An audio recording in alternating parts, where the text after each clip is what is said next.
tener unos minutos de sabiduría juntas. Les mando un abrazo con mucho cariño, deseando que Dios las bendiga, y vamos a abrir nuestras Biblias en Proverbios capítulo 4, versículo 10.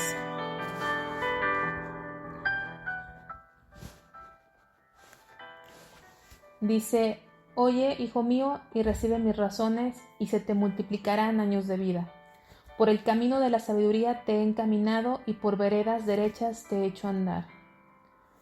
Fíjense, en el versículo 3 del mismo capítulo habíamos leído: porque yo también fui hijo de mi padre, delicado y único delante de mi madre, y él me enseñaba y me decía.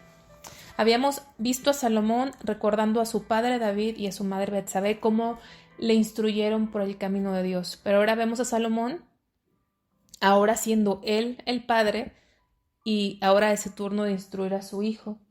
Y le dice: recibe mis razones y se te multiplicarán años de vida.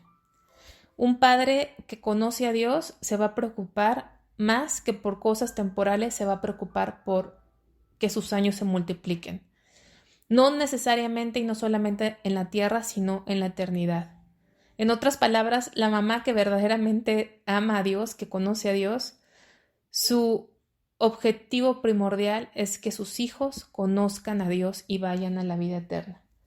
Muy diferente a otras mamás que también son responsables, pero que su afán principal es que sus hijos pues les vaya bien, tengan un buen trabajo, tengan una vida honesta, ¿no? Acá la mamá piadosa, su principal es que conozcan a Dios, y a medida que conocen a Dios, obviamente van a vivir una vida verdaderamente íntegra, verdaderamente honesta, y Dios les va a dar lo que ellos necesitan. Dice aquí: por el camino de la sabiduría te he encaminado, y por veredas derechas te he hecho andar. Te he encaminado por el camino de la sabiduría, por el camino de Cristo. Acuérdense que la mayoría de la gente habla de Dios. Dios está en la boca de la humanidad. Y en muchas casas se ora a Dios, se dice Dios te bendiga, se escucha música religiosa, pero encaminar a alguien por el camino de la sabiduría va mucho más allá de una mención de Dios en general. Va a una instrucción. Y para que tú puedas instruir acerca de quién es Dios y qué pide Dios, necesitas tú primero saberlo. No puedes enseñar y dar a conocer a un Dios que tú no conoces. Entonces es bien importante que tú pases tiempo con Dios. Y eso que Dios te revele, eso que aprendas de Él, puedas transmitírselo a tus hijos. Y tú, como mamá, creo que es la que más tiempo pasas con ellos. Y que no debes dejarlo en frases que son típicas de todo mundo, ¿no? Teme a Dios, ama a Dios, busca a Dios, dale gracias a Dios. Sino debe ser mucho más allá. Dios es más que eso. Pero necesitamos nosotras primero conocer a Dios, pasar tiempo con Dios. Y a medida que le conocemos, podemos transmitir acerca de Él. Dice aquí los consejos de Salomón: cuando anduvieres no se estrecharán tus pasos, y si corrieres no tropezarás, ¿verdad? Dios va a guiar tus pasos a medida que tú le conoces. Dios va a abrir ese camino. Dios no nos muestra el plan completo de nuestra vida. Dios no nos muestra el proyecto de vida de aquí al final, no. Pero sabemos que si lo obedecemos, Él va a ir abriendo camino. Él nos va a ir mostrando que sigue nuestras vidas. Y va a haber un progreso, porque caminar, correr, habla de avance. Va a haber un avance en nuestra vida hacia Dios. Y fíjense el siguiente consejo, ¿verdad? De Dios a nosotras, pero qué interesante que Salomón, ¿verdad?, se lo inculca a sus hijos. Retén el consejo, no lo dejes, guárdalo, porque eso es tu vida. No entres por la vereda de los impíos, ni vayas por el camino de los malos. Déjala, no pases por ella, apártate de ella, pasa. Imagínate Salomón dando este consejo. Retén el consejo. Y en otras palabras, les decía, retén el consejo, o sea, no te vayas a apartar, no se te vaya a olvidar a medida que avancen los años en tu vida. Y dice: no entres por la vereda de los impíos, no te involucres con gente que no ama a Dios, porque es peligroso. porque puede resultar en tu perdición. Fíjate los consejos que da Salomón y es como irónico, ¿verdad? Porque yo creo que los está dando, pero él los sufrió. Si vamos tantito ahí a primer libro de Reyes, capítulo 3, nos habla acerca de Salomón cuando Dios le entrega el reinado, ¿verdad? Como sucesor de su padre David. Dios le dijo a Salomón en primer libro de Reyes, capítulo 3, versículo 5, al final de ese versículo, y le dijo Dios, pide lo que quieras que yo te dé. Imagínate Dios, el dueño de todas las cosas, el que puede dar cualquier cosa, le pregunta a un jovencito, lo que quieras te doy. Pues a lo mejor se imagina él, pues dinero, riqueza, una mujer, una esposa o un sinfín. Dios le está diciendo lo que quieras. Pero fíjense lo que él contestó. Él contestó que quería sabiduría. Dice en el versículo 7, ahora pues, Jehová Dios mío, tú me has puesto a mí, tu siervo, por rey en lugar de David mi padre, y yo soy joven, y no sé cómo entrar ni salir, y tu siervo está en medio de un pueblo al cual tú escogiste, un pueblo grande que no se puede contar ni numerar en su multitud. Da pues a tu siervo corazón entendido, para juzgar a tu pueblo y para discernir entre lo bueno y lo malo. Y dice el versículo 10, y agradó delante del Señor que Salomón pidiese esto. No pidió la vida de sus enemigos, no pidió riquezas, no pidió larga vida. Un jovencito entendía la importancia de la sabiduría, la importancia de discernir entre el bien y el mal. El tener un corazón entendido. ¿Se acuerdan que en el capítulo 4, versículo 1, venía la palabra cordura? Y vimos que la palabra cordura en hebreo es biná, que significa entendimiento y discernimiento. Y fue precisamente lo que pidió Salomón. Pidió un corazón entendido, ¿verdad? Para juzgar a tu pueblo y para discernir entre lo bueno y lo malo. Y Dios se agradó. Pidió cordura. Pidió sabiduría. Era un joven que tenía deseos de vivir una vida para Dios, que tenía el entusiasmo y la pasión por Cristo y quería que su vida cumpliera su propósito. Salomón deseaba hacer las cosas para Dios y reconocía su incapacidad, reconocía que si Dios no le ayudaba a discernir entre lo bueno y lo malo, que si Dios no le daba el entendimiento, él se iba a extraviar, y se lo pidió Dios y Dios se agradó y se lo concedió. Pero ¿qué pasó en la vida de este hombre? Porque si avanzamos unas hojitas hacia adelante y llegamos a primer libro de Reyes capítulo 11, vemos versículo 1, pero el rey Salomón amó, además de la hija de Faraón, a muchas mujeres extranjeras, a las de Moab, a las de Amón, a las de Edom, a las de Sidón y a las Eteas, gentes de las cuales Jehová había dicho a los hijos de Israel, no os llegaréis a ellas, ni ellas se llegarán a vosotros, porque ciertamente harán inclinar vuestros corazones tras sus dioses. Pero dice, a estas se juntó Salomón con amor. Versículo 3 dice, y sus mujeres desviaron su corazón.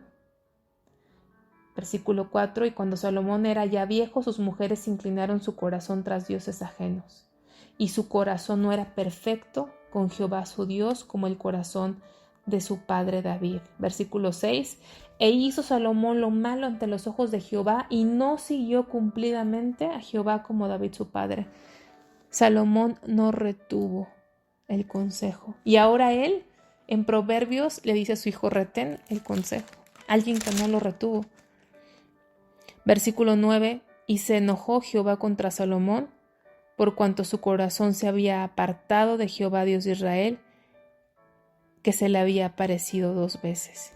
Y vino una consecuencia, porque el pecado trae consecuencias tremendas, tarde o temprano, y a veces tarde, porque Dios está en su misericordia esperando que nos arrepintamos. Pueden pasar días, pueden pasar semanas, pueden pasar años, décadas, y Dios esperando que tú te arrepientas, pero si no, llega la consecuencia. Y el reino fue dividido. El reino de Israel, que era un reino, una nación unida, fue afectada. Hubo una guerra civil y fue dividida. Pero aquí vemos a Salomón, el que escribió este proverbio. Ahora le dice a su hijo, hijo, retén. ¿Por qué? Porque si Salomón, que tenía la pasión por Dios, y Dios lo había escogido, y él tuvo en un momento, entendía la importancia de la sabiduría de Dios, cuando era viejo, dice, se apartó. No siguió cumplidamente, siguió algunas cosas, no dejó de todo a Dios. Pero Dios quiere una obediencia total. ¿Y qué provocó a Dios a ira? No retuvo. Entonces no creas que porque en un momento de tu vida estás pero entregadísima a Dios, no tienes el peligro de en un futuro desviarte. Y Dios te está diciendo, una forma de desviarte es precisamente lo que le pasó a Salomón. Por algo Salomón dice aquí, no entres por la vereda de los impíos. Por algo dice, ni vayas por el camino de los malos, déjala, no pases por ella, apártate, porque él vivió, él no retuvo. Y llegó a la destrucción de su vida, llegó a caer en lugares muy oscuros por relacionarse con personas que no amaban a Dios. Y por eso te está diciendo, cuidado con quienes te juntas, cuidado con quienes te relacionas, cuidado, no entres con ellos. Te lo está diciendo alguien. ¿Por qué? Dios nos está enseñando, dice el versículo 14, no entres por la vereda de los impíos.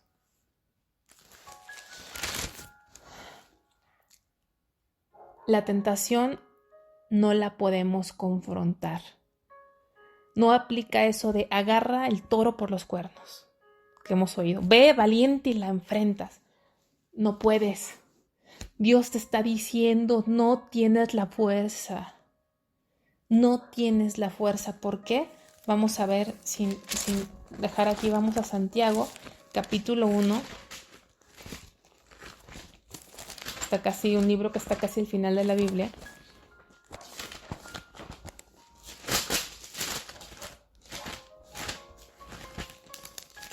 Santiago capítulo 1, versículo 12 dice, bienaventurado el varón que soporta la tentación, porque cuando haya resistido la prueba recibirá la corona de vida que Dios ha prometido a los que le aman. Cuando alguno es tentado, no diga que es tentado de parte de Dios, porque Dios no puede ser tentado por el mal, ni él tienta a nadie, sino que cada uno es tentado cuando de su propia concupiscencia es atraído y seducido. Entonces la concupiscencia, después que ha concebido, da a luz el pecado, y el pecado siendo consumado, da a luz la muerte. Es un proceso.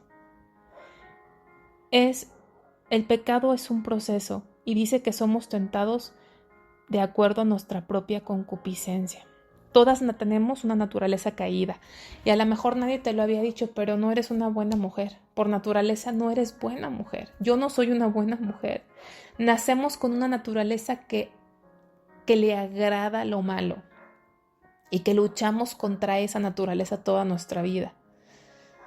Pero aquí habla de cada quien tiene su propia concupiscencia. O sea, no puedes echarle la culpa a tu esposo, a tus hijos, a la compañía donde trabajas, a la vecina, a la comadre, a la iglesia, al pastor, a los líderes, porque eso tendemos a hacer, a ver a quién. Es una reacción misma de nuestra naturaleza caída. Nuestra reacción es siempre justificarnos, siempre va a ser excusarnos, pero aquí Dios nos está diciendo que nadie nos obliga a pecar, ni Satanás puede obligarte a pecar. Somos tentados de nuestra propia naturaleza. En nuestra naturaleza tenemos deseos insanos, deseos impuros. Y aquí por eso dice de su propia concupiscencia, porque cada quien tenemos una propia concupiscencia. Quiere decir, cada una de nosotras lucha contra diferentes pecados. Cada una de nosotras tiene diferentes debilidades, de acuerdo a nuestra situación personal, hasta a nuestra propia naturaleza y a lo mejor a cómo fuimos educadas o a las cosas que hemos vivido, percibido y recibido durante nuestra vida. Tenemos diferentes situaciones. Lo que es una tentación para ti puede que para mí no sea una tentación, pero